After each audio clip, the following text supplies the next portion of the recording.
Good morning, everyone. Welcome. I see we have people filtering into the room right now. So, good morning and welcome to our webinar today.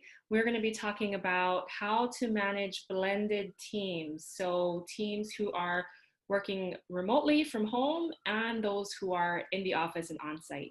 My name is Ku'ulani Kyoho Kalole, and I will be your facilitator for today's training. And I'm the owner and consultant of People Strategies Hawaii.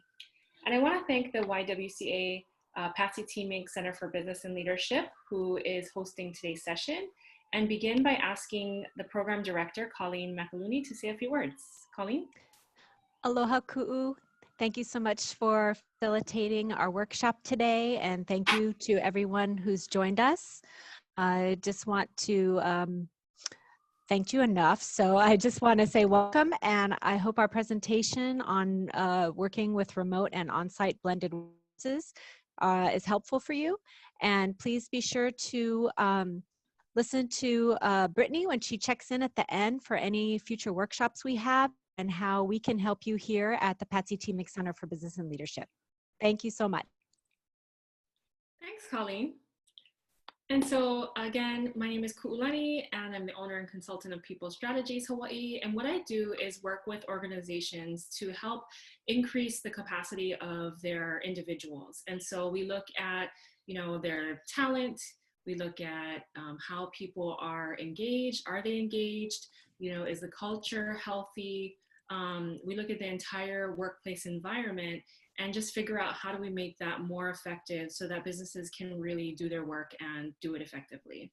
So that's a little bit about me, and just some background on this topic is that prior to COVID, I had helped two local organizations roll out their telework policy. As we know, we have more sort of tech savvy people entering the workforce, wanting work-life balance. A lot of us are looking for that kind of work-life harmony. And so because of that, I had helped two organizations roll out their remote work policies, and then COVID hit. And so I've been doing presentations for businesses around town on managing remote employees. Now that many organizations, and maybe many of yours, are starting to phase people back into the office, we're noticing a trend of people are not necessarily rushing everyone back, but they are starting to look at how do they have some people continue to telework as appropriate and then others work in the office. And so I'm here to kind of share my knowledge on those things with all of you. So this is just a picture of a happy team, and I share this picture because you'd hope that when you announce to your team, hey, some of you are going to be working remotely, some of you are going to be working on site, that this would be the reaction you'd get, right? Is that you'd have employees who are really excited about that, and for on both sides. And I think the reality is, so some of the things I've been doing is helping organizations do polls and do pulse checks and surveys of their employees to figure out kind of what the current climate and appetite is for remote work and returning back to the office. And I think the reality is that we're faced with a lot right now. I don't have to tell you, but we're in the middle of a pandemic, and there's still concerns that people have about, let's say, making sure they can feed their family, getting the right supplies that they need, or still having to homeschool, right? We're about to transition out of the school semester and into summer. And there are a lot of working parents who are concerned about, well, how am I going to manage if I'm being asked to come back on site and I have young children at home, and maybe my partner and I are working, how are we going to juggle that? Or I'm taking care of my elder parent, I'm concerned about going back into the office and possibly getting them sick. So there are a lot of concerns that are on your people's minds right at this time. So, kind of on top of that, I do want to inform you about some of the things that can make teleworking specifically more stressful for some people. And we're going to dig into this because I want you to understand the context of what your people might be thinking and feeling right now as you consider moving some people back to the office and keeping some people working from home. And then I'm going to dig into the strategies on how to actually manage that effectively. So some of the first things that we see when it comes to remote work is a belief that if I can't see you, I can't trust you, and I don't know that you're working. So, you know, when we think about how offices are set up, a lot of times it's set up so that managers can walk around. You know, they call it management by walking around, where people can walk around, see their people working, check in on them. Hey, Joe. Hey, Ikaika, how's your work going, right? We can do those things. We can see people physically engaged. We can see them in meetings. We can see a lot of that stuff. Well, when we don't see people, there is a tendency to feel like, I don't even know if that person is working, or they're watching Netflix all day, right? So that can be the number one stressor for people who are working remote, is feeling that there is a sense of mistrust by their manager. The second thing is a lack of information flow that can happen. So you want to be careful that when you have, especially when you're going to have blended teams, that you are making sure everybody's in the same loop and that they're getting information. So you don't want your remote workers to feel like they're totally out of sight, out of mind. The third is when we send people to telework without clear guidelines, and we're not specific about what's expected, what are their core hours are expected to work, you know, how are they supposed to check in with you. The next is kind of a pretty obvious one, but I'm sure many of us have had to struggle with it over the last couple of months, is just learning the technology.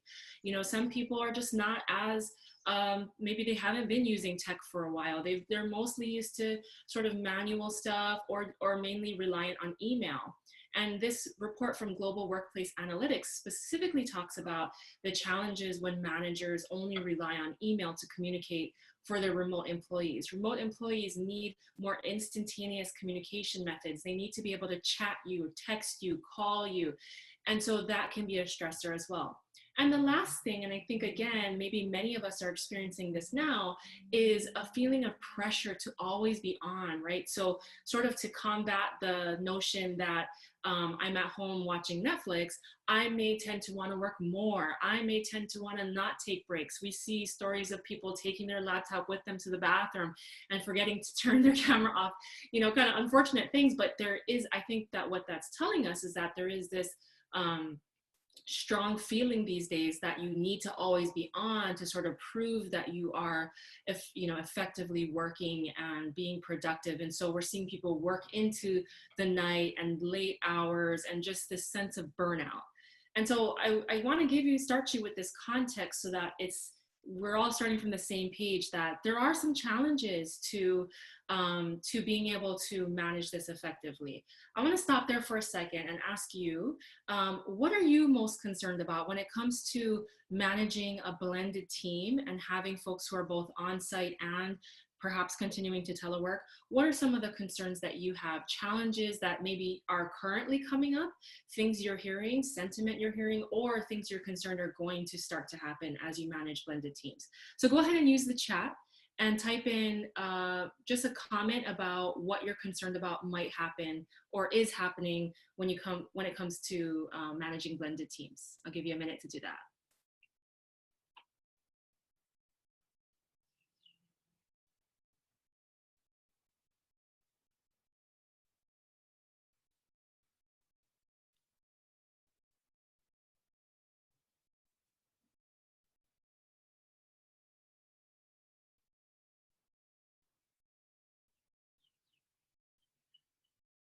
Yeah, so I'll read what I'm seeing here.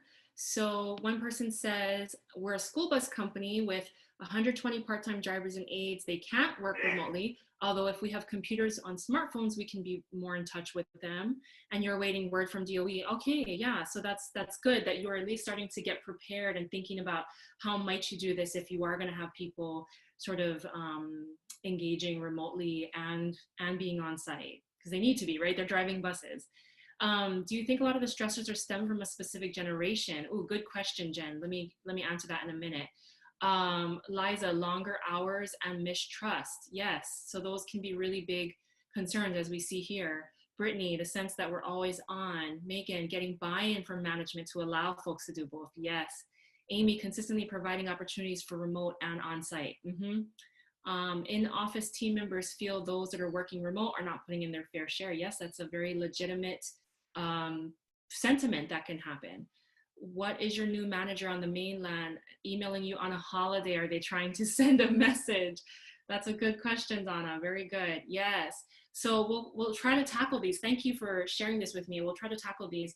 I do want to address the one about generations. So in this, and you can actually go and find this report on, from Global Workplace Analytics. It talks about telecommuting, and it was a report they did. I want to say they interviewed over 100 different organizations who in some way allowed teleworking, and these were the results. Now, from everything I know, it was not based on a specific age demographic.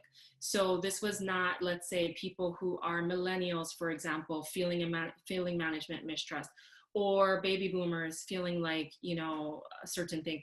It was kind of a wide array of people. So I think that's the first thing that's a really good point to make, is that while we may assume that this applies to one generation or another, I think we've got to be mindful, because we all probably manage very diverse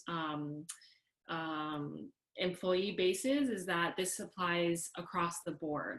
Now, there are certain desires, or let's say patterns, or things that certain generations of workers may be used to, may be accustomed to, and you will see differences in how they respond to these things. But overall, this is good, just good context for you to know that these issues can be there. And then I see one more, childcare issues, which leads to the feeling of always being on. Yes, absolutely. And as a mom of 3, with all of them home right now, I can totally relate to that feeling of just never having any downtime now that they're home. All right, so let's dive into it. The first thing I want to just share with you is, when it comes to employees feeling engaged, feeling valued, feeling part of the team, and feeling looped in, the one thing I would stress to you, and this is like outside of the strategies on how to manage blended teams, is if you are going to create blended teams and you are going to have some people working at home and some people coming back to the office, my number one tip to you would be, please make sure that you communicate the strategy that went into that decision. So one of the missteps that I see leaders do sometimes is they'll make decisions that impact everybody, and then they'll communicate the decision, but they won't say the why. And there's a really good book that Simon Sinek wrote that's called Start With Why, and I would strongly recommend it if you haven't read it. And it talks all about how, as human beings, we're really motivated by the why. We're really kind of inspired and engaged by the purpose of things. And I say this because I'm hearing from other friends right now who are being asked to come back to the office and really feeling a sense of, this is unfair, why me, why now, you know, all of these things. So the number one thing I want to say to you as a manager and as a leader is, make sure that you put together that communication, whatever it is, the messaging around why certain people are being asked to come back and why certain people are being allowed to telework. In a traditional non-COVID environment, when I would help organizations roll out their telework policies, teleworking was always sort of based on a number of things. So there were actually criteria that went into it. It wasn't just a benefit, like a health insurance benefit, like teleworking wasn't just a widespread benefit that was offered to everybody. It was based on position. So is your position appropriate for teleworking? Is it conducive to your position? Does it allow you to get your work done in a more effective way? The second thing was, it was based on performance. So have you shown that you are an accountable, trustworthy, independent worker who can, you know, we can see can relocate their work from the office home, and we know can do their work there. And then again, based on evaluation. So we would actually evaluate, how well did that go? We'd have check-ins and then say, okay, yes, this is working, or no, this isn't working. We need to pull you back into the office.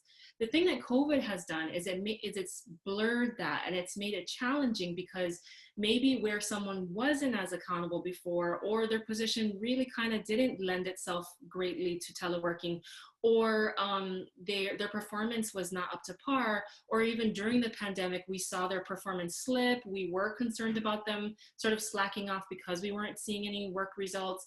COVID has made it tough, because as leaders, we sort of been stuck between a rock and a hard place. Well, I can't bring them back because that would be unhealthy, but we also can't leave them home because they're not doing their work well. So that has made it challenging. Now that we are starting to get back to a new normal, now you can really start to put those things into place. And I think my main thing to you would be very clear about the criteria that you came up with. So hopefully you are coming up with criteria as far as who's being selected to come back and who's being allowed to telework. So if you have questions on that, you want some help thinking that through, I'm happy to, but that would be my number one advice to you, is make sure that you're very clear with your employees and that they feel like it's not something they were personally singled out on, but that there was a method to how you made that decision. All right, so let's jump into the actual strategies. So we're gonna walk through these, what I would call the 6 best practices for blended team accountability. So I think at the end of the day, what we're trying to get at is we're truly trying to create an organization where people are accountable, right? As we go back to the whole notion of management mistrust, I think if we dug deeper under there, it's that we want people to be accountable. We don't want to have to monitor and police people every day. We've got our own work to do.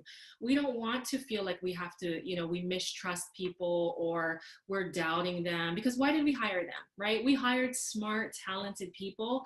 We want to foster that. So I think at the end of the day, what we're trying to create is this culture where people are accountable to themselves, they're accountable to us as leaders, they're accountable to each other. So I'm going to walk through each of these strategies and talk through how you make them happen. So the first one is we want to make sure that their goals and the desired outcomes that we want are clear. The second is we want to create some work group norms. So again, when I'm saying these things, it's for the entire team, whether they are remote or they're working on site. We want to make sure that the group norms of how we work together, what we expect from each other, is clear. The third is we want to communicate, especially in times of change and a pandemic where things are constantly updating. We want to make sure that we're communicating as much as possible. The fourth is we want to manage to the results. One of the missteps I see is that managers will get really hung up on time. What time did you start working today? What time did you take your lunch? What time did you leave work? And that doesn't work necessarily in an environment like this. So we really want to focus in on the results. The fifth is we want to recognize and reward. And I love the question Amy had about how do we engage people no matter where they are. So we're going to talk about some ideas on how to do that. And then the last, but probably most important, is we want to make sure through all of this that we are prioritizing people's health, well-being, and self-care. Again, I'm trying to weave in the context that we're in right now and knowing that all of these changes can add more stress, more anxiety to people. So we want to make sure that throughout this whole transition we're making, that we are prioritizing health and well-being. And if I'm going too fast, please stop me at any time.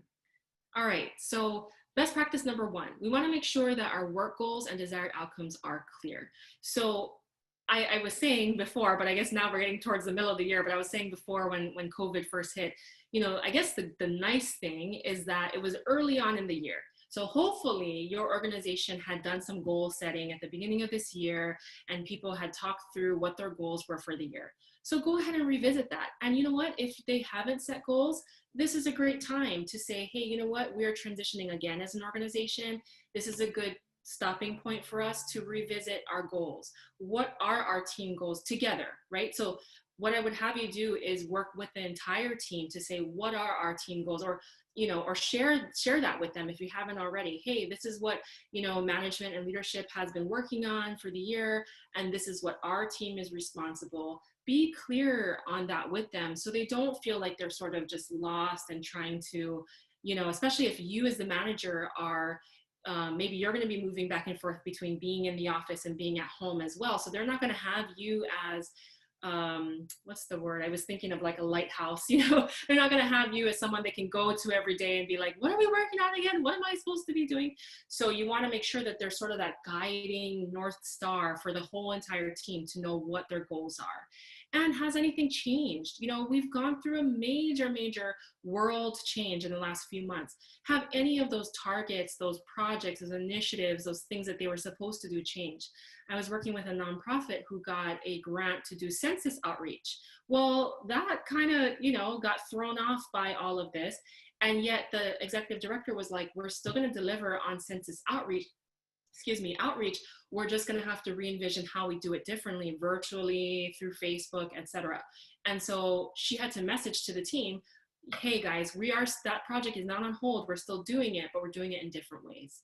And maybe you need to reassign certain things, maybe based on people's availability now. Maybe certain people, like I said, have kids at home. Maybe they're better working late at night, but you need certain things done during the day. Just throw out an example. So again, have that communication with the team so that everyone is really clear on what needs to get done. Even if you're just saying, okay, from May, like January through May was what it was. Let's talk from May to December, or June 1st to December. What are our team's goals? What are we trying to accomplish together? And I would encourage you to have something even visual for the team, right? So, at my home office, I like to have it's not really a vision board. I was going to say vision board, but it's a visual reminder of what my goals are for the year and broken down by months. And then I have on the right-hand side, even a weekly task template that makes it very clear for me what I'm expecting myself to do now. Because I work by myself, I only have to coordinate with myself on that. But I would encourage you to do this with your team, right? Even if, and offline, I'm happy to help you folks think through how to do this virtually. But even if you're doing it virtually and you have some sort of virtual board that you're using, create those shared goals that the whole team knows that they're all aiming for.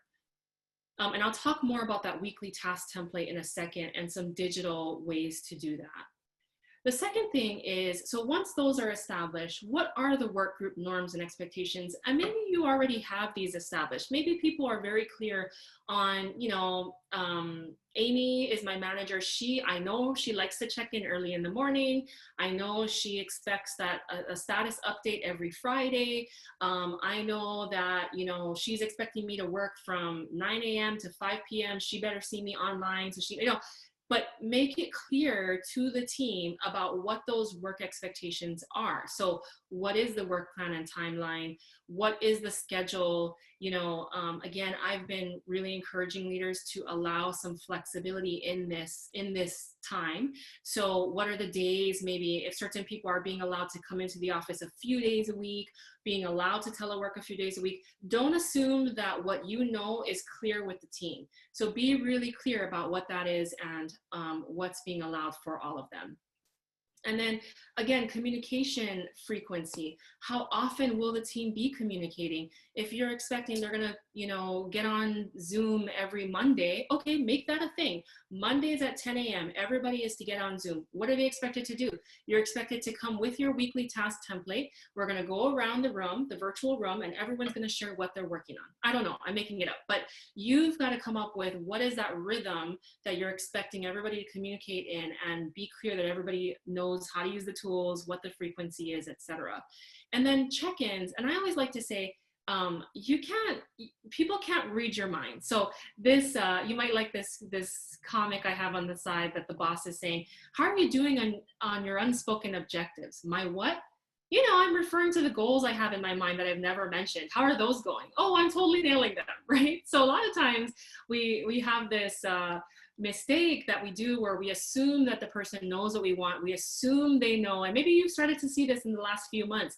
You assume the teleworking employees know they can read your mind, but they can't. And so they need to know as well, if you're unhappy with their performance, if there's something not going right, how are they going to know that? Are you doing a weekly check-in? Are you calling them every Friday to check, what is that frequency? So actually name it and call it out and say what it is so that everybody's on the same page. And my tip is, thanks Amy, she said it's funny. My tip is, don't do this in a really one way, like I'm telling you, I'm directing it at you, because that doesn't feel very empowering. And let's say, for example, as my manager, Amy said, hey, every Friday at 8 o'clock, I want you on Zoom telling me what your status update is. And in my mind, I'm thinking, ooh, 8 o'clock is right when my third grader has class. It's right when I'm cooking breakfast for my preschooler. 8 o'clock on a Friday is just like so not going to work for me, but Amy said I have to do it. And so you may get me at 8 o'clock on a Friday on Zoom, but my brain, my attention is not here for you because I've got other things going on. So I would encourage you, make sure it's a two-way kind of conversation, a two-way dialogue with your employee about what works best for them. and with the team, what works best, guys? Are we best on Zoom? Are we best? Does everybody hate seeing each other on video? Okay, are we best by conference call, right? What is going to work for the whole entire team? And I think if you can get their buy-in, then you're really going to start to, to feel like everybody's on the same page. I'm reading a comment. The task vision board is great. Love the visual, and think it could lend itself to virtual team building as well. Yeah, so you can totally get creative with the colors and using that visual vision board kind of thing. All right, so I kind of already talked about this, but I can't stress enough the importance of communicating. As we said in the research, the number one thing, one of the number one stressors that come up during telework is this notion that I'm out of sight, out of mind. I used to manage an employee. So I was on Oahu. I had one employee reporting to me on Oahu. She was literally, I would turn my neck and she was sitting right behind me. And then my other, and she was 100% remote from Kona. And what would happen, and I'm sure this has happened to many of you, is I'm working and whatever, and then I have this idea and I turn to my person next to me and we start talking and we start collaborating, and you know how you kind of get into it and we're like, yeah, that's a great idea, and yeah, we should work on that. And I'm totally forgetting my other team member in Kona. So here we are having this full-on conversation and the person in Kona is none the wiser about any of it. And then maybe later on, I'm emailing both of them going, yeah, guys, so that idea, we're going to work on it. And she's thinking, I don't know what you're talking about. So be careful that you are doing that either one way or the other. Maybe you're in office and you're, or I'm sorry, I guess the reverse. Maybe you're remote and you're doing great on the virtual thing. You're keeping in touch with everybody. You're on Microsoft Teams chat and you're chatting away. And you've got your Insight employees, or as someone mentioned, your school bus drivers who are not on Teams and they're not looking at the chat and they're not included in these virtual conversations. So just be careful that whatever you're doing on either side, you're trying to be as sort of fair and equitable as possible in terms of making sure everybody has the communication. So I would say do it early and often. What I mean by that is I like to start my day doing a check-in with my employees. Hey, how are things going? Do you need any help from me? And maybe throughout the day, do a couple of check-ins, not in the form of, let me see what you're working on. I had one manager who would say, I'm going to tell these employees that I can ask for a screenshot at any time to see what they're working on. And I thought, no, we don't do that, right? Because that's going to totally erode trust. So not in the sense of policing, but in the sense of I'm here, I'm available, I'm listening, my ears are open, my virtual door is open, I'm here for you. Share updates from the company, even if the update is, hey guys, there's no update this week. Because what happens is in silence, people will make things up. And so if, let's say, so I was working with an organization that was doing this, we did an employee survey asking employees how they felt about the whole telework thing and coming back to the office. So we did the survey, we closed it out on a Monday, and by Friday, we had not shared back with the employees. We had not thanked them, we had not shared back. And so I was working with this organization to say, hey, we gotta have something, even if it's just, thank you for filling out the survey, we're working on it, we're analyzing the results, we're gonna share something back with you next week, right? But in the silence, you can imagine people were probably going crazy. Well, what does this mean? Am I coming back? Am I not? You know, I got my kids, right? So make sure that you are not allowing that silence to go for too long. Again, making sure you're available for questions, concerns, know if they are having barriers to their productivity, find out what those are. Does Joe actually really need his second monitor? Or is Kathy really struggling because she can't get the mail and she doesn't know if we've missed some checks? Right? So make sure you're checking in with them on that. And then knowing their accomplishments, ask them, hey, Brittany, what are you so excited about today? What did you accomplish? I want to hear from you. Tell me what win did you have today? And even if their win was, you know what, I got my 3 kids to take a nap all at the same time so I could actually get my work done. Okay, that's a huge win, right? Celebrate what's going on with your team so that they don't feel like, gosh, I'm just another number. I'm just working. I feel like I'm constantly working, but I'm not being seen. So whether they are remote or they're in the office feeling like my manager doesn't really care. She's not around. She doesn't see me. She doesn't celebrate what I'm working on. Because you'll find that what happens is over time, if people start to feel like you don't see them, you aren't praising what they're working on, they're busting their butt, but you don't really value it, you start to see people start to cut corners. You'll start to see people going, you know what, she won't really notice if I kind of like slack off on that project, or I kind of don't check that email, or I don't really do that because she's not watching anyway. And I'm not to make the employees sound devious, but I'm sure we've all experienced that ourselves, where you start to want to give a little less and a little less, and eventually you're just there to do the bare minimum of your job. We don't want that. We want people to feel motivated, and a lot of that comes from you communicating with them. So let me ask you to type in the chat, what's one way that either you have or you think you're going to start to communicate frequently with your employees? What's one tool, or one, maybe you're doing stand-up check-in meetings with them? What's one thing that you think either you've done already or you plan to start doing with your teams to communicate with them? Go ahead and type that in the chat.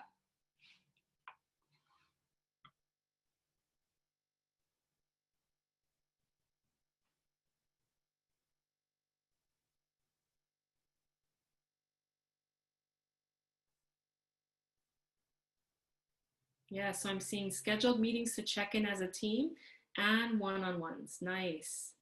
Frequent follow-ups. That's really important. You sometimes people will send something in, send something to you and be like, I never heard back. I don't know. Was it bad? Was it good? Did she hate it? Did she love it? I can't tell. I never heard anything. Someone said I do team check-ins, but I think I'll do more one-on-ones. Yep. Once per week check-ins, a scheduled daily check-in. Nice, nice. So sounds good. So either you are already doing these things, or these are really good plans to continue. Frequent phone calls, weekly online meetings, check-in with deadlines. Yes, we have weekly check-ins and a shared Google Drive task list and accomplishments list that we share with our board, just simple bullets. Nice. Yes, very good. So it sounds like you guys are off to a really good start on this. Scheduling a 30-minute team meeting with no agenda at all. Yeah. And so we'll talk about the importance of doing that as well. Thank you. Okay. Oh, so here's another question I wanted to ask you. So one of the things that does sort of happen, and I think I kind of illustrated this with my Oahu person and Kona person, is you miss out on the water cooler chat, right? Thank you, Amy. This is a great segue to this. Is you missed out on the in-person, totally unplanned, informal gatherings of people. So where you go to make something in the kitchen and you end up talking to Joe from the other department, and the two of you realize, oh, we're working on this project that we should totally collaborate on together. That happens. Or somebody has something funny or interesting to share at their computer and everybody gathers around to look at it. That happens. So let me ask you, and type in the chat, how might you simulate this experience for remote employees, but more specifically, how do you just make sure that if it is happening in the office, that the people who are remote, like my Kona person, are gonna feel like they're part of that? So go ahead and type in the chat how you might do that.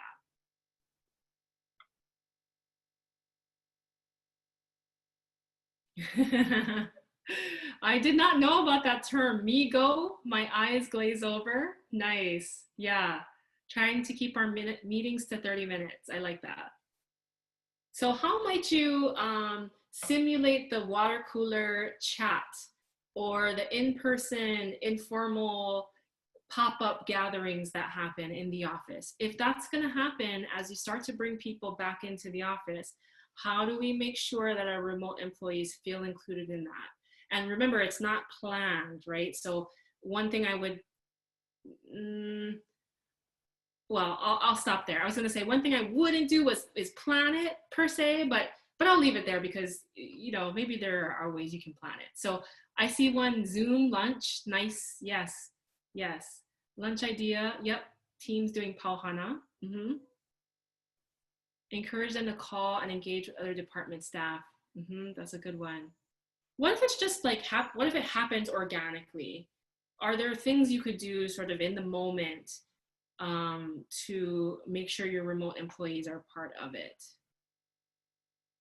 Use Skype, Amy says. Yes.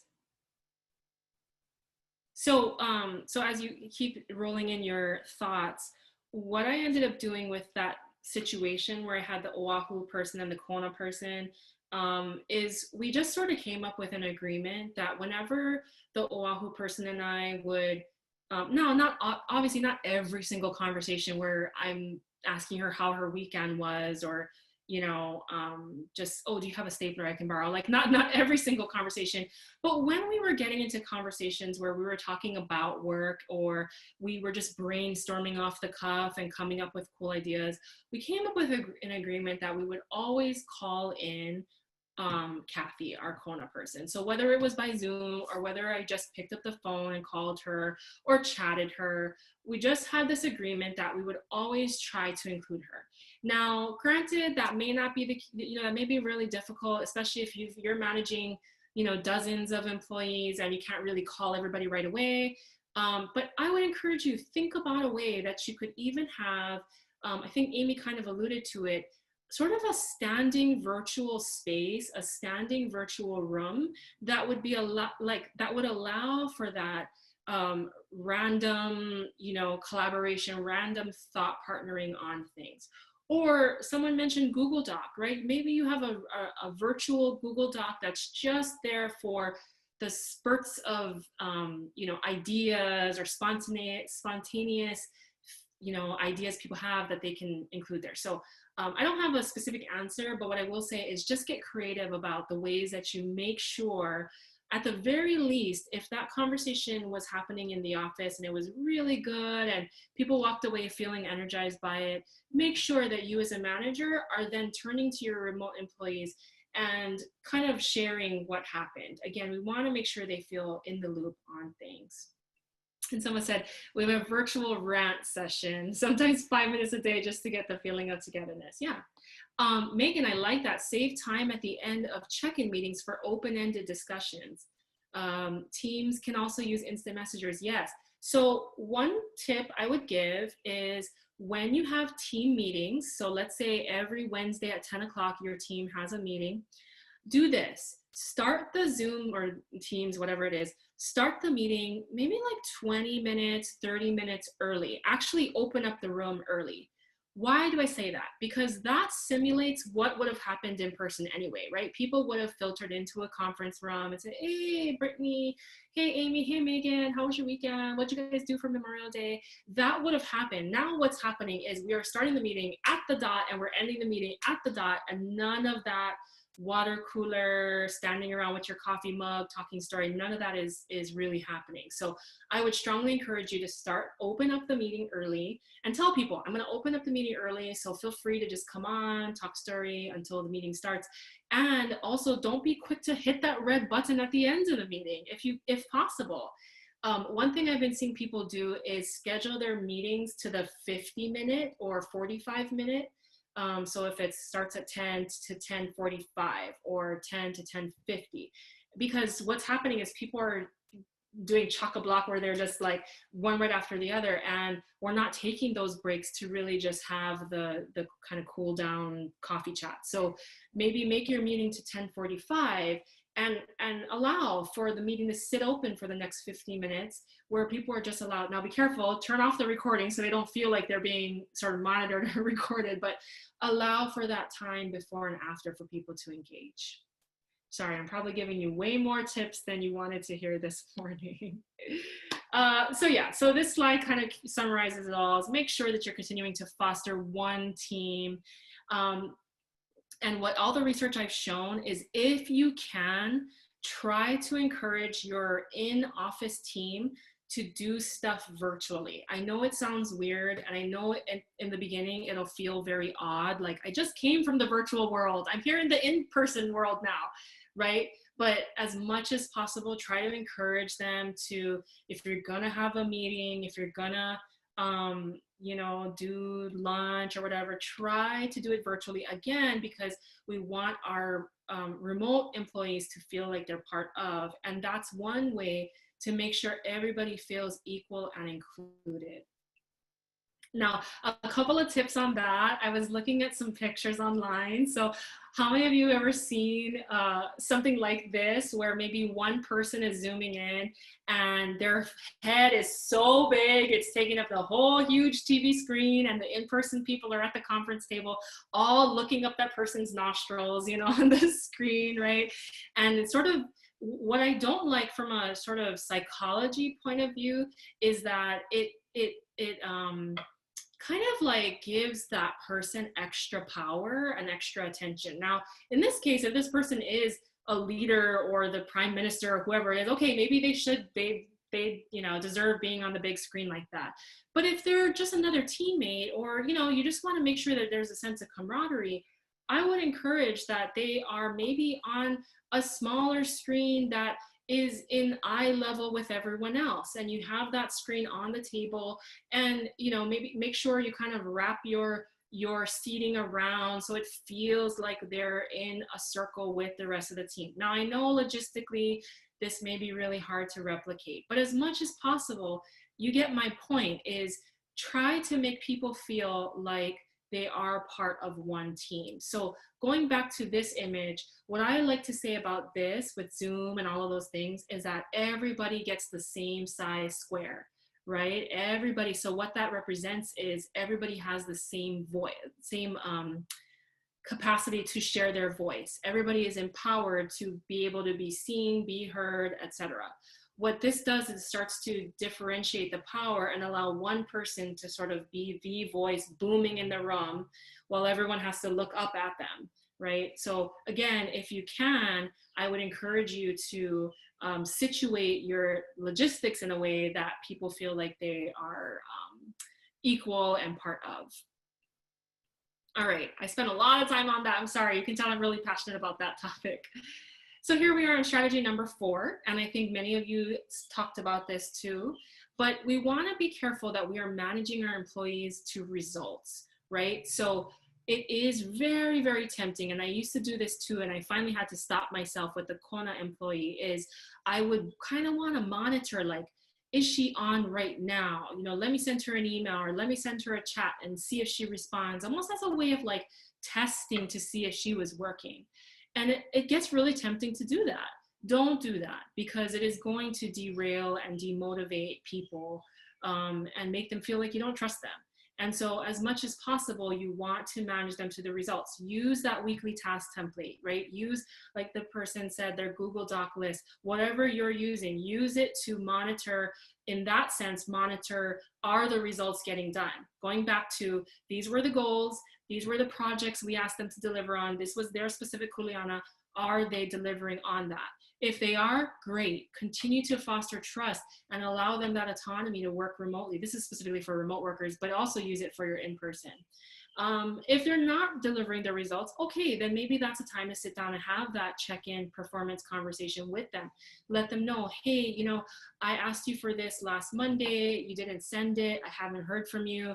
I am starting to get, you know, concerned. I want to know what's going on. Are there ways I can help you? Start to uncover, oh, so, you know, I wasn't clear that it was due on Monday, or, oh, you couldn't do it because you had something else, you know, priority.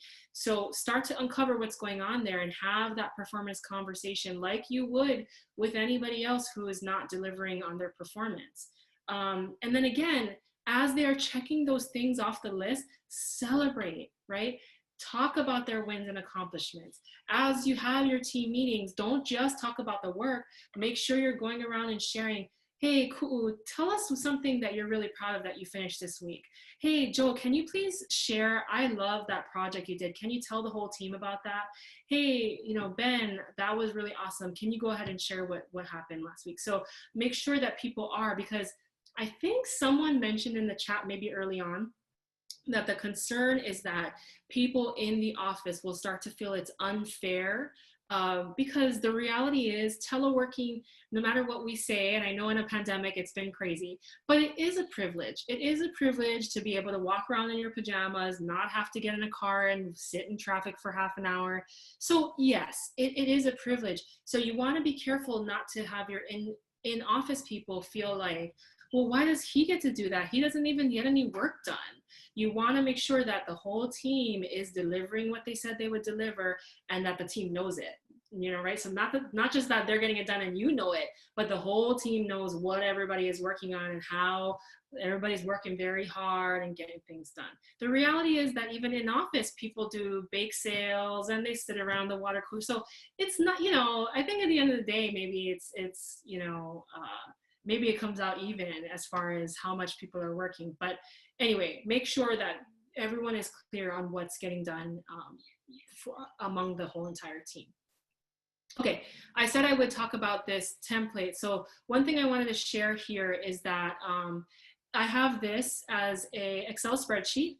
And what I do is, this is not for the manager to fill out. This is for the employee to fill out what they are working on every day of the week. So they give it a description, they mention the project or objective that it's tied to, they talk about the due date, and then they give me a status update. Is it red? It hasn't started yet. Yellow, it's in progress, it's doing all right. Maybe it's encountering a few hiccups. Or green, it's going really well. Maybe it's done, it's ready to move on to the next level, and any notes they have. So when I do check-ins with my employees, this is what I ask them to bring up, because sometimes in check-ins, the meeting can kind of go all over the place. So this helps us to stay focused on the work and making sure the work is getting done. Okay. So there are some digital versions of this, and so you may have used one of this before, but one is called Asana, A-S-A-N-A, and there's a free version you can use. And so go ahead, and I'm not getting paid by Asana to say that, because there's another one called Trello, which also allows the group to put down what the projects are they're working on.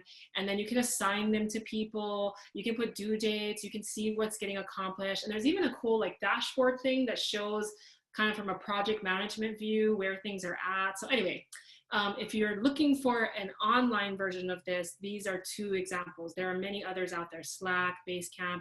You may know of many other things. If you know, type in the chat of other things you're using. But these are two kind of other examples of that weekly task template.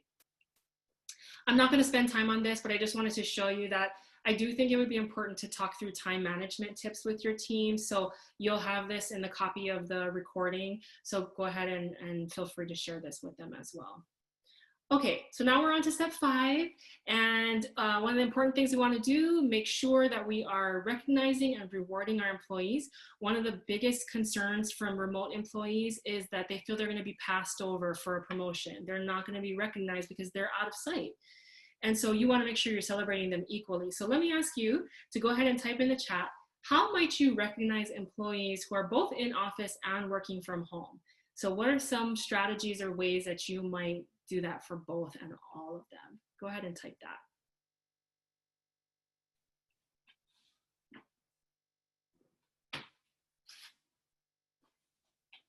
And while you do that, I have to admit, I invested in some good lighting this weekend because I really wanted to make sure I was doing this well with good lighting, but the downside is it really makes me hot. So don't mind me if I end up kind of fanning myself. I hope you guys can still hear me okay. So what are some ways that you might recognize all of your employees, whether they're on site or in person? Nice. So Amy said her company has an online recognition program. Very nice.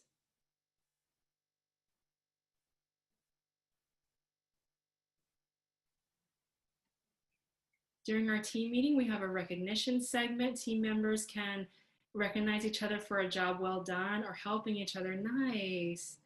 During team virtual meetings, recognize accomplishments. Yes, it does not have to be monetary or, it doesn't necessarily have to be something very tangible. It can literally just be making sure you spend time on it and talking about it. Cecilia says, yeah, similar. We have posts on our internal web. Megan sharing their successes with the rest of the team. Nice. Yeah, so whatever it is you're doing, just make sure you are doing it and make sure that you're trying to do it as equally as possible. What I mean by equally is make sure that if, for example, you decide, you know what, employees are working so hard, I'm gonna do a pizza party for them, and you order pizza for the people in office, make sure that you're also doing something for your remote employees, because they're also working hard. And Lord knows if they find out you did a pizza party for the people in office, how that's going to make them feel. Cece says, we also encourage teammates to send other teammates mahalo mail for outstanding work. Yeah. Ziggy, we use a system called 15-5. It allows for full management of, oh, okay. Interesting. All right. So I just came up with a couple of ideas. And again, these are not the be all end all of ideas that you can do, but you can send cards, right? So we all know email is something we do, and email is great, but sometimes I really appreciate snail mail. So I'm going to pick on Kelly. I think she's on today. Kelly sent me, so Kelly's been doing some work with me, and Kelly sent me a snail mail card in the mail that said, thank you for this thing, da, da, da. And that was so touching to me, just getting snail mail, because we hardly get that at home these days, right? So it was so nice to just get a card, a personally written, handwritten card thanking me for doing something. So it doesn't cost much to do that, but it can go a long way. The other is maybe you DoorDash something. So if it's an employee's birthday, maybe, or a work anniversary, maybe you send them a pie or a cake, or even a slice of cheesecake. It doesn't have to cost a lot of money. You don't have to send every employee a pizza for a pizza party, but you can get creative with different ways that you interact with the people who are working at home. You might send a gift card, an e-gift card, right? Because that can be applied to anybody. I'm not promoting Amazon. It could be any gift card to any place. Again, for work anniversaries or birthdays or things, you can get flowers delivered. And then this is just one online recognition tool that I know of, but Amy, you mentioned you have one as well. This one is called Bonusly, and it is an online site where people can give each other points. So it's really more of a peer-to-peer recognition system. Sounds kind of like your Mahalo Mail, Cece, but where people can thank each other for great things they did. And one organization I'm working with, they're using it to talk about their values. So if the person demonstrated their value of aloha, they can give that person some points, explain how they did it, and then after a while, the person can redeem points for some gifts and things like that. So anyway, there are various ways that you can do it. But again, just make sure that whatever you're doing, you're sort of doing it for everyone. All right, we're down to our last strategy. And, but again, probably one of the most important, and just making sure that you are prioritizing your team's self-care and wellness. With everything going on, with this being one more transition, many more transitions to come in all of this, is make sure that you're encouraging them to take breaks. As much as you can, I'm going to encourage you to allow flexibility in scheduling. So one thing I see teams do when they have blended teams is creating core hours. So let's say the core hours are 10 to 2. And during those core hours, people need to be engaged online. So they need to be at their computer, on email, ready for meetings, things like that. But outside of that, they allow some flexibility. So let's say, again, someone's got their kids class at 8 o'clock, they got to help them set up. And with my preschooler, I can't let her just sit in her class. I have to sit with her, participate with her, and mute her and unmute her, So your employees might be dealing with that. So maybe allowing them some flexibility to say between 10 to 2 or 10 to 3, whatever it is, I expect you online, engaged, ready for meetings, ready to talk story at the drop of a hat if needed be. But otherwise, outside of that, you can, flex your hours. I don't know. I'm giving you some ideas. You could do some team exercise. Hey guys, at lunchtime every day, we're going to get on Zoom. We're all going to do Zumba together. Someone's going to screen share a YouTube Zumba video. We're all going to jump in it together. And really just checking on your employees' emotions. So outside of the work, checking on how they're doing. Whether they're on-site or remote, they may be feeling a sense of anxiety. They may be feeling frustrated, or they may be happy. They may be grateful. You don't know unless you check in with them. So make sure you are doing that and have some grace for them as well. And you, as a leader, strongly encourage you, make sure you're unplugging at the end of the day. If you're sending them emails late at night, they're going to feel the sense that they always have to work and answer you. So resist the urge to keep working. I have some images there of online apps that I know of that might help. So Planet Fitness has been doing virtual workouts on their Facebook page, I think every day. Duolingo is a online language learning app, and they have Hawaiian language on there that you can take, I think, 15-minute lessons on Hawaiian language there. And then there's a meditation app, I'm sure many of you know of them, called Calm.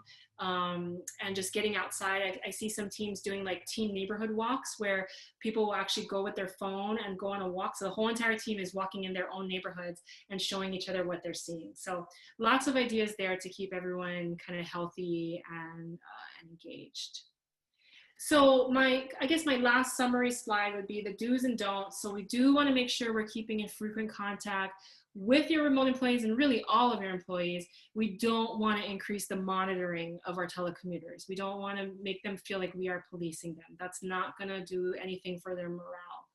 You do want to make sure you're checking in on your employees' health and well-being, and you want to be careful not to make individual deals with people. Again, going back to our group norms and expectations, you want to make sure that you're getting buy-in and communicating with others what the plan is. So for example, if you're allowing certain people, okay, you do the core hours thing, but you get to flex hours, don't do that for one person, but then hold everyone else to this other standard. Make sure that you are doing that for the group.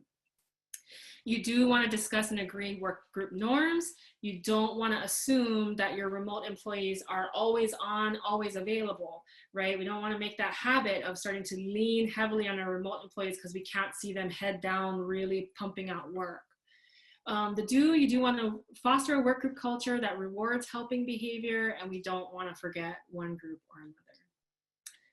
So with that, I want to thank you. I hope this was helpful to you. I'm sorry I took up a lot of time. We're almost at the end, but are there any questions that I can help to answer for any of you? Go ahead and type them in the chat.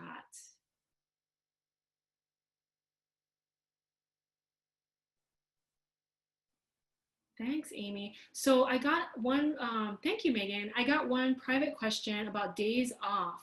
Oh, and someone asked me to repost the next to last slide. Sure. And then this is my contact information real quick, but next to last slide. Yeah, so here you go, Wendy. So there was a private question about people taking days off. So really quickly, what I will say on that is, again, we want to prioritize and communicate that we care about people's health and well-being. We don't want it to feel like because it's a pandemic and because the business needs to get going, too bad, so sad, you can't take days off. No, I would strongly encourage and build that into your work group norms and physically say as a leader, I expect that you guys, just because you're working remotely or just because you're in the office now, does not mean that you're not still taking vacation and sick days as you need them. Make sure that you're not, kind of withholding from that because you feel you got to be on. Or for the people in your office, you really want to encourage them, if they're sick, do not come in, stay home. We don't want anybody coming in and getting everybody else sick. So please stay home if you're sick. And okay, so I'm going to move forward just because I know we're almost out of time. And I wanted to make sure we got to announce the next couple of webinars. And then maybe I can turn it to Brittany if you could just let people know where they can get a copy of today's recording.